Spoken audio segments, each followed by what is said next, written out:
அனைவருக்கும் வணக்கம். உங்கள் சிநேகிதி ராதிகா. இது பேர் சுரப்பிங்க. எங்கள் ஊரில் எங்கள் மாமியார் வீட்டு சைடில் செய்வாங்க. உளுந்தை வந்துட்டு 1 மணி நேரம் ஊற போட்டு மிக்சியில் அரைச்சி அதுக்கு தேவையான அளவு உப்பை போட்டு அது கூடவே ஒரு 1/2 லிட்டர் பாலை நம்ம காசி வச்சுக்கணும். ஒரு 4 ஏலக்காயை ஒரு பாத்திரத்தில் தட்டி போட்டு காசின பால் அதில் ஊற்றிட்டு நான் ஒரு 20 சுரப்பிக்கு 150 கிராம் சர்க்கரையை யூஸ் பண்ணியிருக்கேங்க.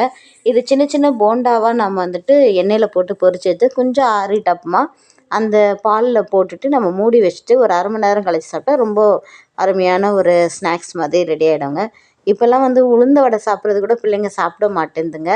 ஸோ இந்த மாதிரி ஏதாவது பண்ணி கொடுத்தா அவங்களால சாப்பிட முடியும்.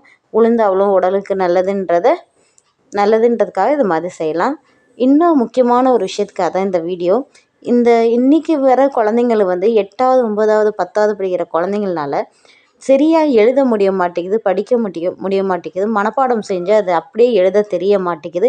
இல்லை கான்செப்டை தெரிஞ்சு அப்படியாவது எழுதுவாங்கன்னு சொல்லி கொடுத்தாலும் அப்போவும் எழுத மாட்டேன்றாங்க. இது ஏன் இப்படி இருக்காங்கன்னு சொல்லி பார்த்தா 15 ஆண்டுகளாக நான் வாத்தியாராக இருக்கேன். ஆனால் இந்த 6 ஆண்டுகளாக தான் இந்த குழந்தைங்க இந்த மாதிரி சிரமத்துக்கு உள்ளாகிறாங்க.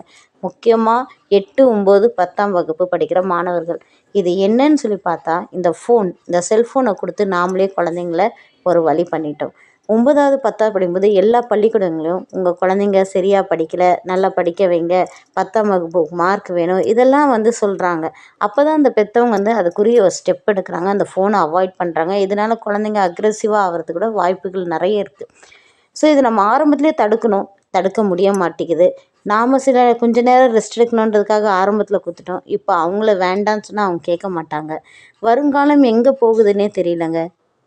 சில புத்தகங்களை எழுதியிருக்காங்க. 75% அந்த ஃபோன் அந்த குழந்தைங்களுடைய மூளையை ஆக்கிரமிக்கிறதுனால நம்ம கூப்பிட்டா கூட அந்த குழந்தைங்க திரும்பி பார்க்க முடியாத ஒரு நிலைமைக்கு போயிட்டாலே அந்த மெமரி லாஸ் அந்த அதிகப்படியாக ஆகக்கூடிய வாய்ப்புகள் அந்த ஃபோன்னால் ஆகக்கூடிய இருக்குது.